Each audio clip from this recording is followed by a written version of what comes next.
Noila, and welcome to another exciting episode of Kovsie Stories Before the Year 3000.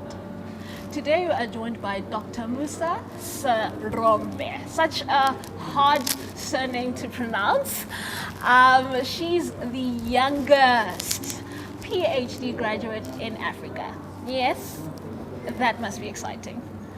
Thank you very much for having me on your show. We're actually very much honored to have you. And I think the entire university is honored to have someone like you to be within our presence, and also for us as the students to have such a lecturer, to have someone who's young, someone who's educated, and someone who knows what we currently go through. Now let's talk about the title, youngest PhD holder in Africa. How does that feel? Well, you'd think after 2 years I would have been used to it by now, but it's still a very surreal feeling, to be honest. And I'm not sure whether I will ever really sink into it. And I mean, more things have happened in my life after that, but still it's something that, I carry with me, and it's like, is it really me, And who is Musa without the title? I am a youth activist. I am a woman activist, and I just thrive off of seeing women and young people excelling. So that for me is what I'm about. So have you always been a smart young little girl? Because we know that you finished matric when you were 16, finished undergrad 15 actually. 15, and finished undergrad when you were 19. We were still within high school. Why are you so smart? Is it the genes that you got from your parents? My mom started homeschooling me when I was 2 years old. Okay. Yeah. And then I became too much for her to contain. So at 2 years of age, remember my dad is a teacher. So he's teaching at this school.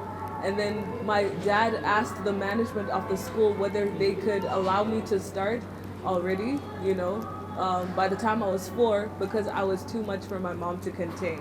So after 2 years of homeschooling from the age of 2 to 4, my mom asked my dad to go speak to the management, and they agreed.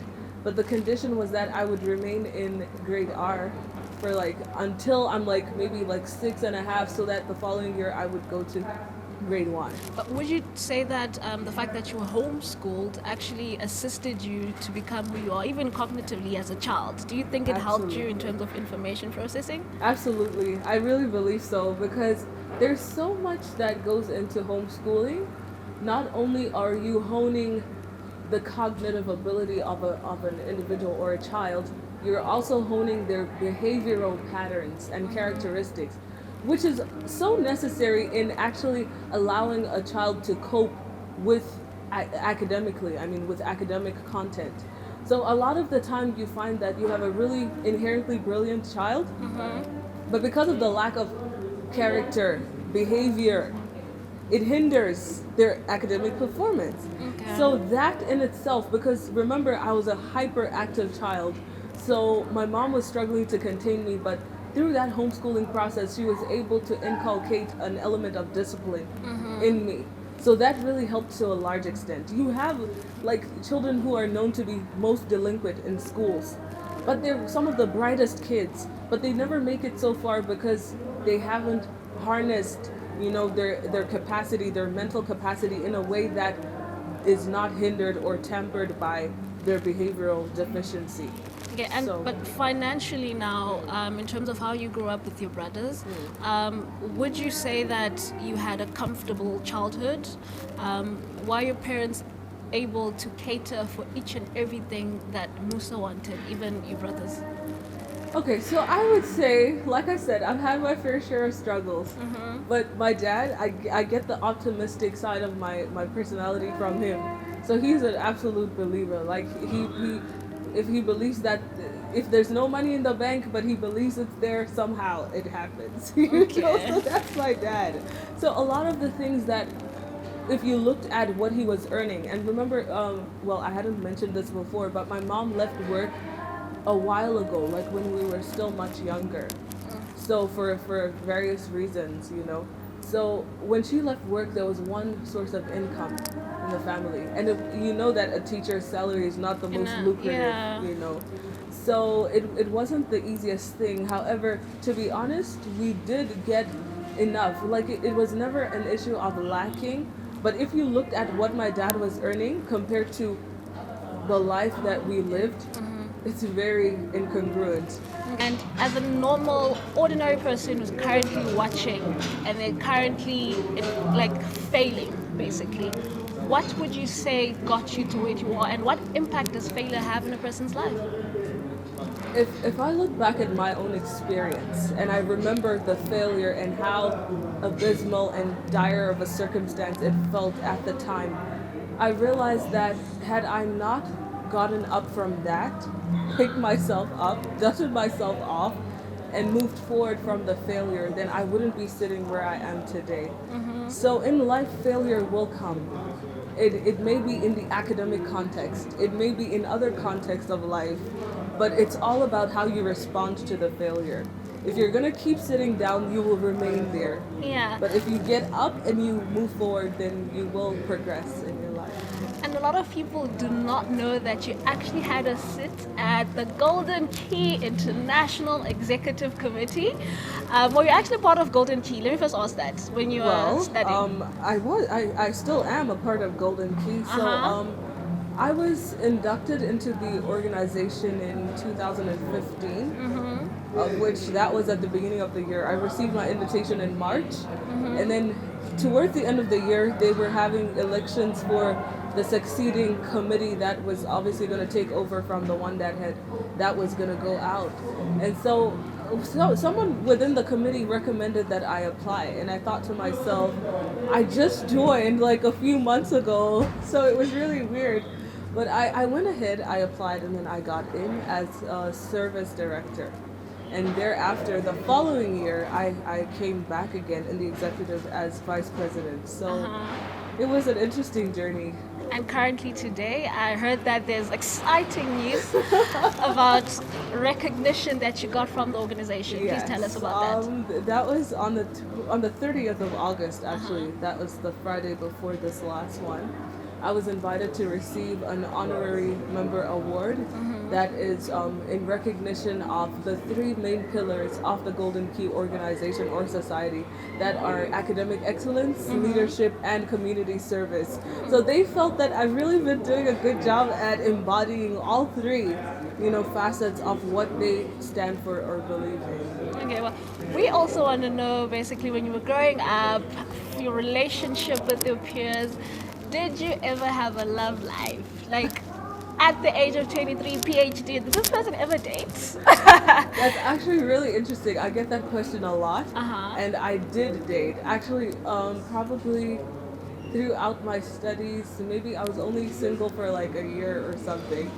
So first year first of all, my relationships never actually lasted so long. Okay. So it was when I was a first year, it was like, oh wow, like, okay, I could actually date someone out here because, it was like a new space. And a few, like, second semester, I had, a partner. And then it didn't last long. It was a few months. And then when I was second year, I was actually single for most of that year until the end of the year. And then I started dating someone. It lasted a month. And then third year, someone else was in the picture, and that lasted like 3 months or something. So you weren't holier than thou, like those kids? No, I had boyfriends. I had, I think, maybe 4 boyfriends, but it was short-lived in my undergrad years. Okay. So. Well, it's nice to know that you're actually normal, just like us. Now, taking it back to the work context, we know that you're young. And you engage with a lot of people where you're working. Have you ever encountered any challenges in terms of your age and also gender? Absolutely, and that's a reality that we cannot shy away from. First of all, the academic space is stereotypically characterized as an old people's profession. So and you were so young with the PhD. I'm wondering how they looked at you, what they had to say. It's actually really interesting because you enter into the space that usually is dominated by people who've already been in the industry, and they're tired of the industry, and then they come and start an academic career after amassing so much knowledge out there. So entering this space at this age obviously meant that I had to do a lot more in terms of proving myself, because usually you come in and it's like, okay, what does this young person have to say? Worse when you're a woman, because it has stereotypically also been known to be a male-dominated space. Yeah. So you enter that space and you're very different on various demographic levels. So it is, the reality is that it's a challenge, but it all depends on your perspective as well. And so in my life, my perspective is normally to view things as an opportunity, so every challenge I take as an opportunity. And what should have been a derailing challenge in terms of age or gender has actually helped me to change the perception of people my age, because now the way other, let's say, older academics perceive me, because they're familiar with my work ethic, and everything that I offer to the profession. And it kind of like gives them hope that, our generation is not completely a lost cause as they stereotypically believe we are. So okay. And also, looking at the fact that you've done a lot of community work, you love engaging with young women, you inspire them.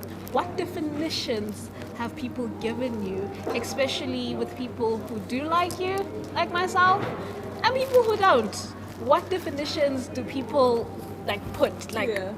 Who do they say Musa is? Okay, so first of all, as for the ones who don't like me, I'm still waiting for someone who has the courage to come tell me to my face. Usually, perhaps, you can hear about it that, okay, this person doesn't really agree with you. You get, for instance, my story just happens to be all over media and social media, and then and the thing is, I never really personally followed the comments, but you would get I would get friends asking me, did you see what they said about you or whatever on social media? I was like, what did they say? And they're like, no, there's no way that she could get a PhD at 23. There must be some kind of fraudulent activity or whatever. And well, you started school at 5 years old. Yeah, so people don't know the backstory, so they always believe they have an opinion. So for me, it's we all have opinions in life, so you're allowed to have one, but that won't change what has culminated in me getting to this point and what has grown me and made me as a person. So it's all about being self-awareness, and understanding yourself, your journey, and not allowing any other narratives to alter your personal narrative and what those who really know you and know your story believe or think of you. Okay, and you were also, guys, she has so many titles and she's been recognized everywhere. She was recognized or given another title as the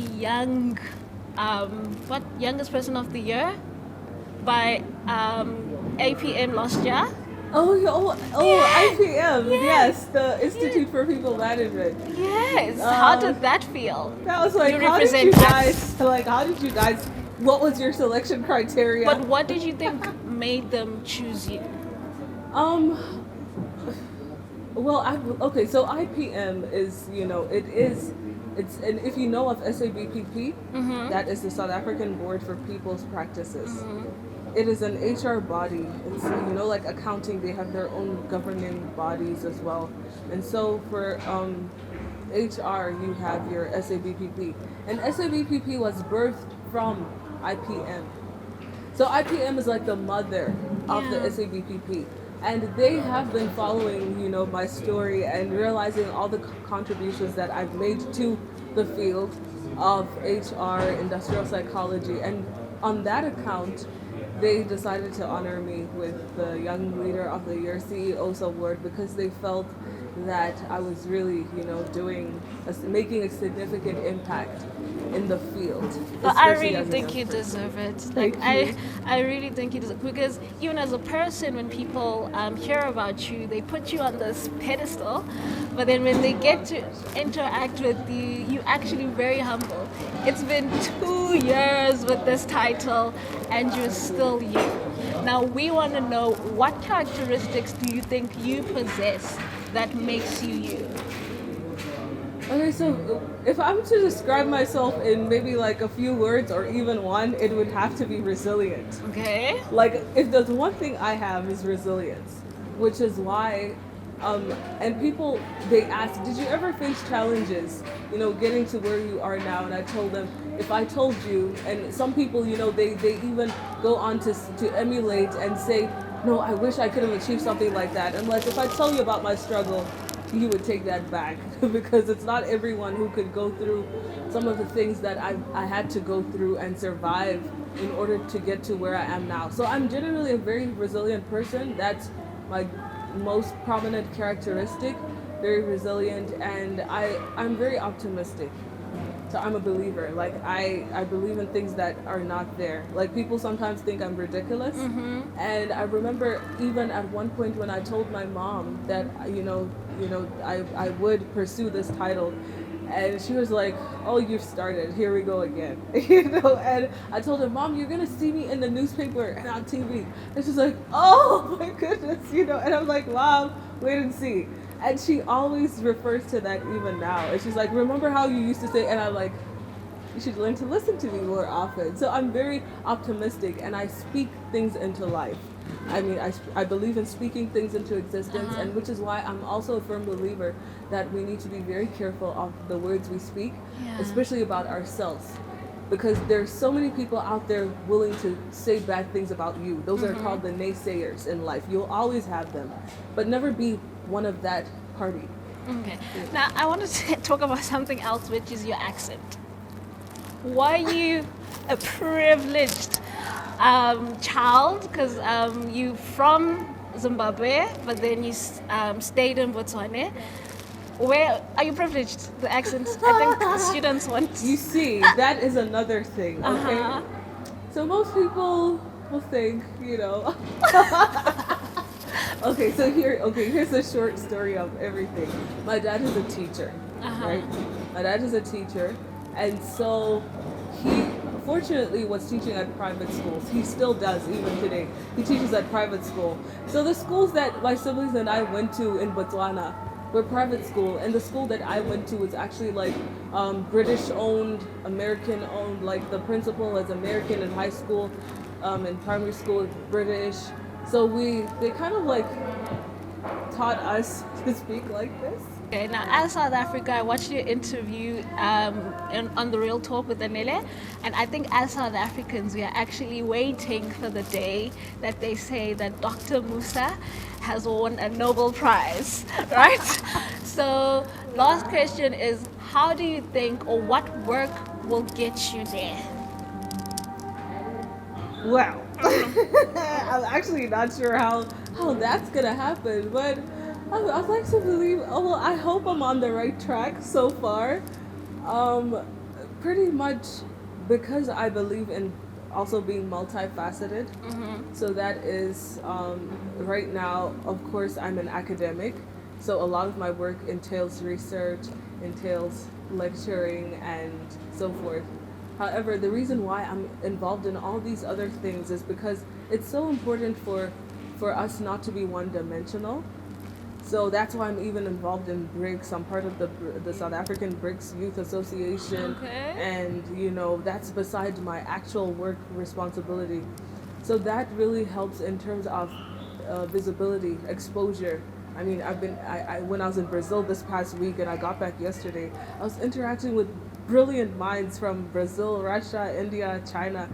So that in itself, you're able to create alliances and associations that go beyond the conference or the summit, and you collaborate on issues that are basically overlapping amongst countries. Even when I go on research conferences, I try not to make it only about presenting my research or my paper. I make sure I exploit whatever networks I find there for future purposes, because you never know who you're going to bump into, who you're going to meet, and how they'll be of significance in your life and in your journey. So, okay. And in closing, to a girl that's watching, even a man, never know who you inspire. What do you have to say to them, and what do you have to say to someone who wants to get where you are? Okay, so what I would say to any young person, even older people who feel like they have wasted perhaps their years and they cannot redeem them, that it's never too late to start. You know, even as a young person, some people, I always get this remark. People tell me, "Oh, like I'm already like 23 and you got your PhD when you were 23, so there's no hope for me." And my response is always standard, and I say that we all have different paths in life.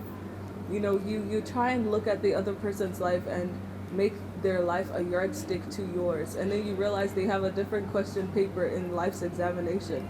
So it's important to really accept and embrace who you are, embrace your gift, your strengths. Others have more than one gift, others only have one. But the one who only has one, if they exploit and capitalize on that one, it could even end up making a greater difference than the one with several gifts.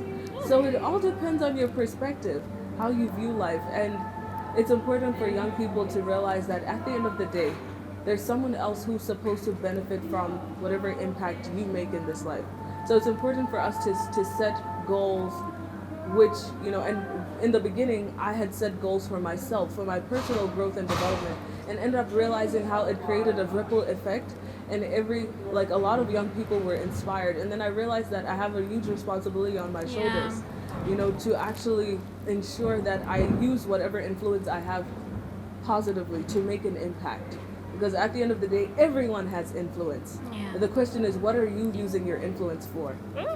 Those are wise words, and thank you so much for joining us. We thank you for your time, and we hope that you continue doing the work that you do. And that's it from us. Make sure that you subscribe, like, and share.